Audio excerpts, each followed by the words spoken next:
This is Vijay. I'm founder of வாம்டன். கோயம்புத்தூரில் men's அண்டர்வியருக்காக நாங்கள் தனியாக ஒரு பிராண்ட் வச்சுருக்கோம். ஸோ இதுதான் எங்கள் பிராண்ட் பேர் வாம்டன். ஒன்லி மென்ஸ்க்கு மட்டும்தான் இது. எக்ஸ்போர்ட் பிஸ்னஸ் வந்து சின்ன வயசுலேருந்தே ஒரு ஆசை. ஸோ எம்ஐபி சூஸ் பண்ணேன் ஆஃப்டர் பிகாம். எம்ஐபி சூஸ் பண்ணிட்டு அப்புறம் நான் கொஞ்சம் வேலைக்கு போயிட்டு கொஞ்சம் அமௌண்ட் ஏர்ன் பண்ணிவிட்டு அதுக்கப்புறம் சின்ன சின்ன ஆர்டராக எடுத்து நானாக இது பண்ணேன். சின்ன வயசுலேருந்தே ஒரு ஆசை தான் எக்ஸ்போர்ட் பண்ணணுன்ட்டு. ஃபர்ஸ்ட் ஷிப்மெண்ட் வந்துட்டு நாங்கள் யூகேக்கு பண்ணோம். இங்கிலாண்டில் ஒரு ஆர்டர் பண்ணோம். க்ளே பாட் இருக்குங்களா, எர்த்தன்வேர்ஸ், அது நாங்கள் பண்ணோம். ஒரு 3000 பீசஸ் நாங்கள் பண்ணோம். இப்போது ரீசெண்டாக நாங்கள் ரஷ்யாவுக்கு ஒரு ஆர்டர் பண்ணோம், அண்டர் கார்மெண்ட்ஸ். அதில் கலர் ஷேட்ஸ் கொஞ்சம் இஷ்யூ ஆச்சு. அப்புறம் அதுக்கு ஒரு சில சர்டிஃபிகேஷன்ஸ்லாம் அவங்க கேட்டாங்க. அதில் கொஞ்சம் ஒரு டஃப் சுச்சுவேஷனாக இருந்தது.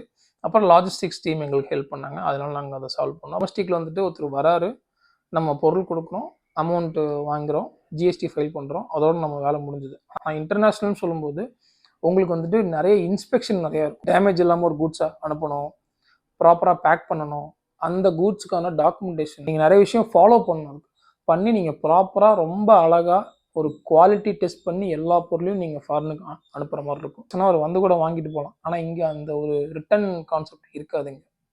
இந்த மாதிரி எக்ஸ்போர்ட்டட் ரிலேட்டடான கண்டென்ட்க்கு ரீபர்ட்ஸ் பேஜை ஃபாலோ பண்ணுங்கள், போஸ்ட்டை லைக் பண்ணுங்கள் அண்ட் ஷேர் பண்ணுங்கள். தேங்க்யூ.